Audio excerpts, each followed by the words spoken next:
So, if big data causes problems, why do we want it?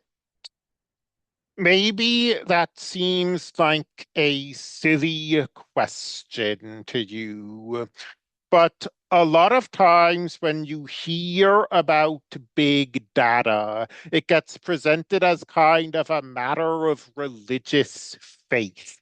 That of course big data is good. And of course we want to just keep looking at more and more data. And that's flatly false. There are many real world situations where we don't want big data. We don't want billions of observations. Like classical statistical testing is the big one. We do not need billions of observations to do a Fisher test. What's more, we probably actively don't want them.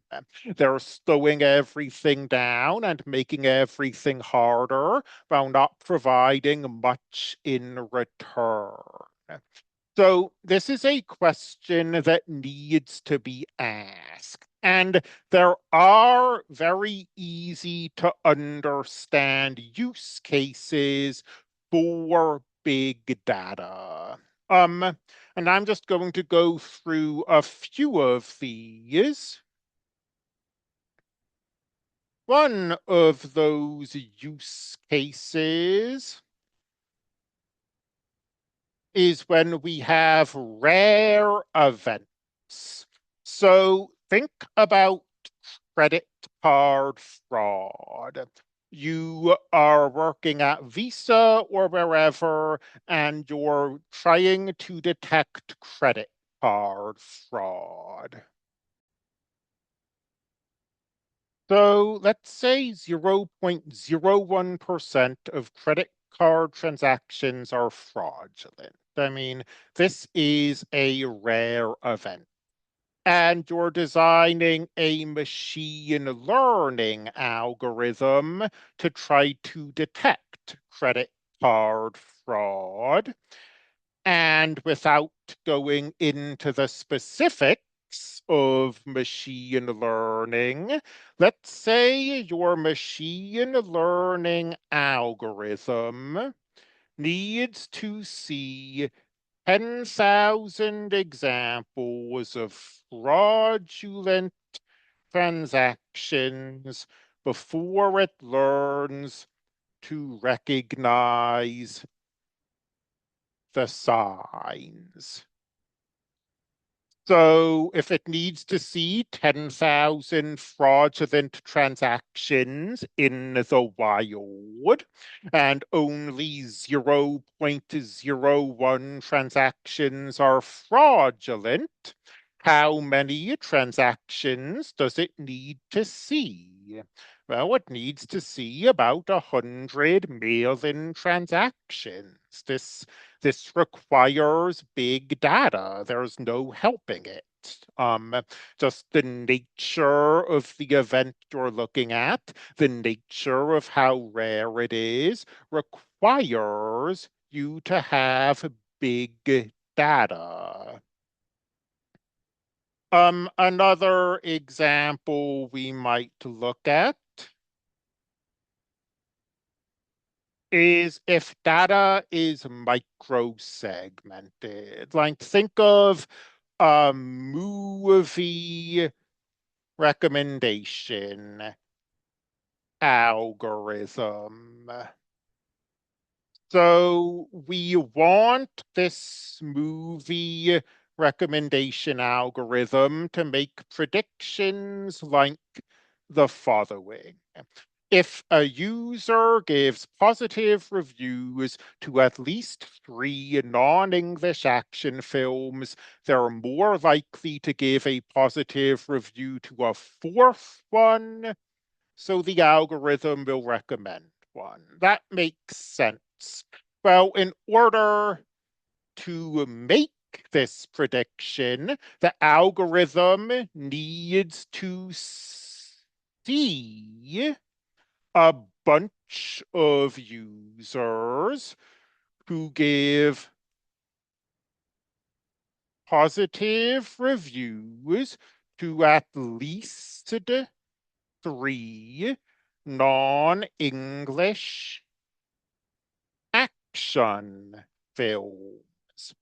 And now we're sort of back in this case, right? If 1% of users give these positive reviews, and we need to see at least 10,000 examples for the machine learning algorithm to work, then how many observations do we need? We need a bunch of observations. And there are other examples as well. You can read the Canvas notes for a few more, but I just wanted to touch on a few. Because as I say, the way people approach big data as being obviously valuable is understandable, but a little misguided. Big data can be very valuable. It can not be. Yeah. I mean, okay. Concrete example. Neurology. For a long, long time, there was the belief that big data would allow us to understand the human brain.